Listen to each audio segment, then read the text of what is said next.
I was reading here just the other day where there's somewhere like 400 needy boys in this county alone, or 1.5 boys per square mile. There is? It sure is. I never seen one, Pa. Never seen one what? A half a boy. Well, it's not really a half a boy, it's a ratio. Horatio who? Not whole ratio, a ratio. And Oscar goes to Ron Howard.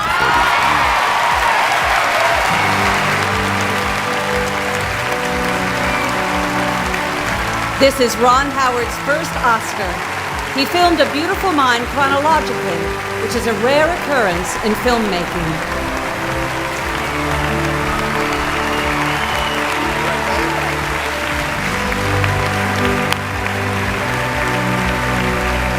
Ron Howard, the all-American kid from Mayberry turned Oscar-winning director, has finally spoken out about decades of rumors that have followed him from Hollywood sets to his personal life. From whispers of on-set conflicts and unexpected tragedies to secrets that even die-hard fans never suspected, the truth he reveals now is darker and more complicated than anything we've seen before. For years, Hollywood insiders have speculated about his relationships, career choices, and brushes with danger, but Howard has stayed silent until now. Stick around, because by the end, you'll see a side of one of America's most iconic filmmakers that almost no one has ever witnessed. And yes, some of it will genuinely shock you.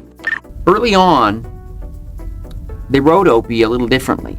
They more like the typical sitcom kids who were always kind of the wise ass comebacks and jokes, punchlines, things like that.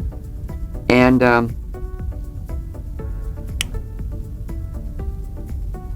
later I heard that my dad actually was talking to Andy about it and the sort of the Andy-Opie relationship.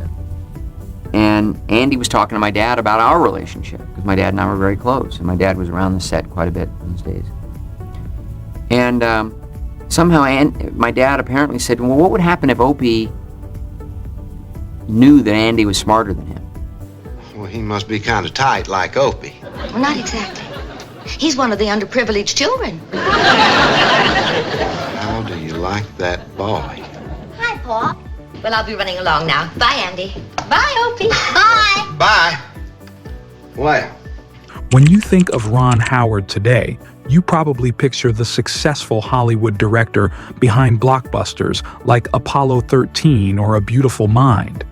But before he was winning Oscars and calling the shots behind the camera, Ron was just a kid from Oklahoma whose life took a turn most kids could never imagine.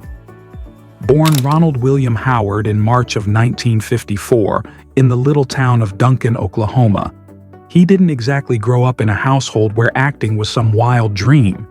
His parents, Rance and Jean Howard, were already working actors, and that meant the family was steeped in the entertainment world before Ron could even spell the word Hollywood. Not long after he was born, the Howards packed up and moved west to California, chasing opportunity in the film and television industry. For Ron, this meant his childhood was never really ordinary. While other kids were climbing trees or riding bikes until the streetlights came on, Ron was memorizing lines and standing under hot studio lights. By the time he was 6 years old, he had landed the role that would define his early years, Opie Taylor on The Andy Griffith Show. Now, if you've ever seen reruns of that show, you know exactly the kind of character Opie was. The innocent, freckle-faced boy who was the son of Sheriff Andy Taylor, played by Andy Griffith himself. No. No? Some of the children have been most generous, giving as much as $1 and $2. Well, what about Opie? 3 cents. 3 cents? Yes. The next lowest was 5 cents, given by Roy Pruitt. Well, he must be kind of tight. For audiences, it looked like an ideal small-town childhood, full of fishing trips, life lessons, and wholesome laughs. But here's where things get interesting. While the show gave viewers a picture-perfect slice of Americana, Ron's real experience growing up on that set wasn't always as picture-perfect as Mayberry. Whispers have floated around for years about what was happening when the cameras weren't rolling. Some people say there were clashes between cast members, rumors that Don Knotts, who played the goofy but beloved Barney Fife, sometimes butted heads with others. And although Andy Griffith was said to have been a mentor and a protective father figure to young Ron, that didn't mean the pressure of being a child star magically disappeared. In fact, Ron himself has admitted in more recent interviews that while he gained resilience from those years, it wasn't without a cost. Imagine being a little kid and carrying the responsibility of being one of the main attractions on a hit show watched by millions every week. That's a lot of weight for anyone, let alone a child who should have been worried more about homework than Nielsen ratings. Money didn't make things easier either. Contrary to what people might assume, Ron wasn't making the kind of fortune that child actors pull in today. The family lived modestly. His parents were determined to keep him grounded, so there were no wild Hollywood parties, no shiny new sports cars waiting for him when he turned 16, no extravagant trust fund waiting in the wings. Instead, his parents emphasized boundaries and hard work, trying to give him as normal a childhood as possible under the circumstances. Still, being constantly recognized and pressured to perform left marks that would stay with him for years. By the time the 1970s rolled around, Ron was ready for something new. He didn't want to be stuck in people's minds as Opie forever. That's when he landed another big television role, Richie Cunningham on Happy Days. The show was a massive success and made him one of the most recognizable faces on television again, this time as the clean-cut, all-American teenager. But here's the thing. Even though Happy Days brought him fame, it wasn't exactly the career move that helped him break free of his child star image. That breakthrough was supposed to come in 1973 with American Graffiti, a film directed by a young George Lucas. Now, this movie has since become legendary, often credited with kicking off a wave of nostalgia-driven films and inspiring countless directors. It featured a cast of young talents, Richard Dreyfuss, Cindy Williams, and even a pre-Star Wars Harrison Ford. Ron took on the role of Steve Bolander, a teenager spending his last night cruising the Strip before heading off to college. The film was a monster hit. Made on a shoestring budget of just over $700,000, it went on to gross more than $140 million. On paper, it should have been the launchpad that finally freed Ron from his Opie shadow. But here's where the story takes a turn. Because while the movie looked like a dream opportunity from the outside, Ron's personal experience with it was far more complicated. The film set wasn't all fun and freedom, and for Ron, the role ended up leaving scars that fans never saw. It was during this time that the first disturbing rumors really started to emerge, rumors that followed him long after the credits rolled. And those rumors? Well, that's where things start to get uncomfortable. In a candid interview from 2025, Ron opened up about a period on set that he's rarely discussed, a time when he felt more like a target than a co-star. He described being bullied by Harrison Ford and Paul Le Mat. At just 19, fresh off Happy Days and carrying the weight of being America's favorite little TV kid, he was the youngest on set and, in many ways, still learning how to navigate life outside of Mayberry. Ford, who was around 30 and doing carpentry jobs to get by before his big break, played Bob Falfa, the cocky drag racer. Le Mat, a few years older, played John Milner, the hot rod king of the Strip. What started as what some people might have called playful hazing quickly turned into something that left a mark on Ron. Picture this. It's a scorching summer day in Petaluma, California. The crew had just moved filming from Modesto, and the streets were buzzing with extras, cars, and the general chaos of a movie in full swing. Ron had recently bought a brand new 1970 Volkswagen Beetle, his pride and joy, a symbol of his first taste of independence, and to him, the perfect little escape from the constant scrutiny of fame. During a lunch break, Ford and Lamat were up on the roof of the Holiday Inn, beers in hand, laughing and joking with the reckless energy of young men who weren't thinking about consequences. They spotted Ron's Beetle below and, in what he recalls as a humiliating moment, started throwing empty bottles at it. Glass shattered across the asphalt, shards bouncing off the car and landing around him. Someone reportedly yelled, "Dance, Opie, dance," mocking his child star persona, the innocence that had defined him for so long. Ron froze, dodging shards of glass as bottles exploded around him, and he later described the moment as terrifying and surreal, like being trapped in someone else's dangerous game. But it didn't end there. Later that evening, Ron says, the two allegedly locked him inside a production trailer. Drinks were spiked with something stronger than soda, and the taunting continued. He called the experience humiliating and isolating, a moment that amplified the anxiety he had carried since childhood. "I was the kid everyone saw as pure and untouched," he said years later. "They wanted to toughen me up, but it just broke something inside." Ford has since apologized for his behavior, calling it stupid youthful antics in a 2017 interview.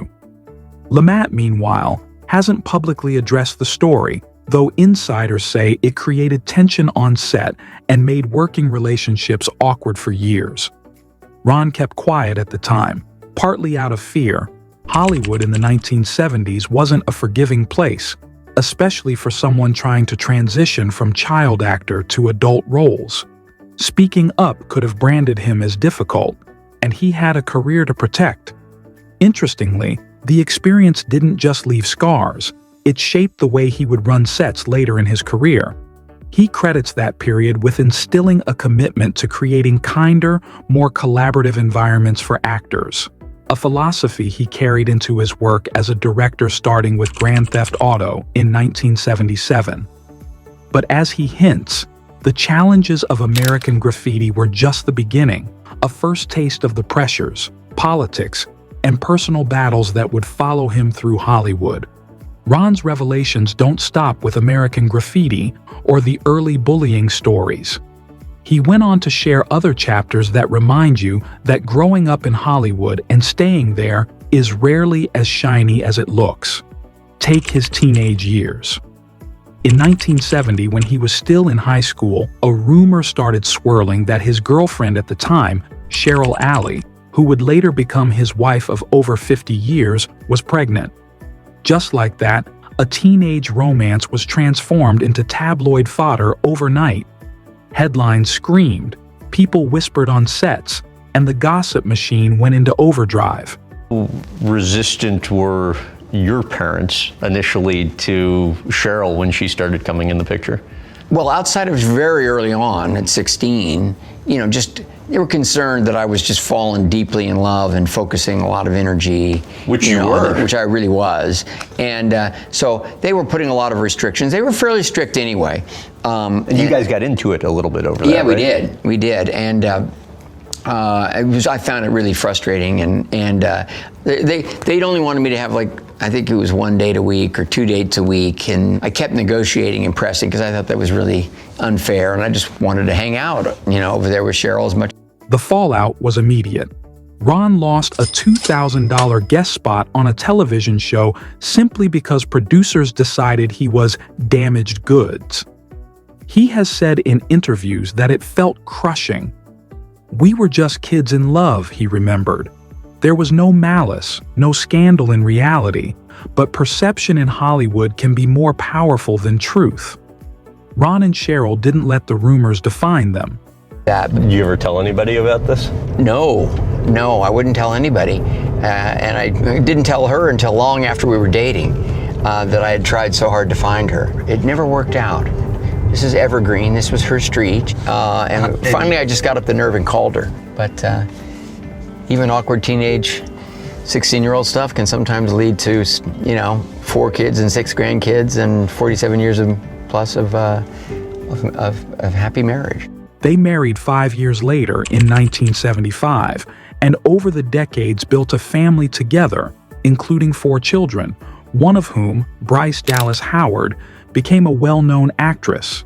Still, whispers about near divorces in the 1980s floated around Hollywood gossip columns, mostly attributed to Ron's famously intense work ethic. In a 2025 interview, he laughed and said, "Every marriage has storms, but we weathered ours," giving a glimpse of the balance, sometimes precarious, between personal life and a demanding career. But it wasn't just love and gossip that tested Ron. His work behind the camera brought its own set of dangers and legal headaches, some of which could have ended careers or worse. On Grand Theft Auto in 1977, a car stunt went off script, injuring stuntman Paul Bartel and ultimately leading to a quietly settled lawsuit in 1978. Later, in 1990, Backdraft brought one of the most famous Hollywood fire stunts to life, but it also burned Kurt Russell and several crew members, resulting in millions of dollars in medical expenses and insurance claims. And even decades later, in 2013, filming rush led to a racing accident that hospitalized driver David Crowder, with a settlement reached the following year. Legal challenges didn't end with stunts. Imagine Entertainment, Ron's production company, faced its own battles. In 1989, a writer named Elena Vasquez sued, claiming the script for Parenthood was stolen. The case was settled for $500,000. Fast forward to 2015, and 50 Sudanese refugees alleged exploitation during the making of The Good Lie, a lawsuit quietly settled in 2017. Ron wasn't personally named in that one, but he said that moments like these remind you Hollywood isn't glamorous, it's brutal, and that managing the chaos behind the scenes can be just as high stakes as any blockbuster set piece. Amid all these confessions about personal and professional turbulence, Ron also reflected on inspiration and mentorship in his 2025 interviews. One highlight was a heartfelt tribute to Robert Redford, which left fans reeling. Robert Redford, the actor-director who gave us classics like Butch Cassidy and The Sundance Kid and practically defined an era of cool, passed away at 89 in September 2025. And Ron Howard finally broke his silence. He posted on X saying, "R.I.P. and thank you, Robert Redford, a tremendously influential cultural figure, artistic game changer." But that post hinted at more than admiration. It carried the subtle undertone of a complicated relationship.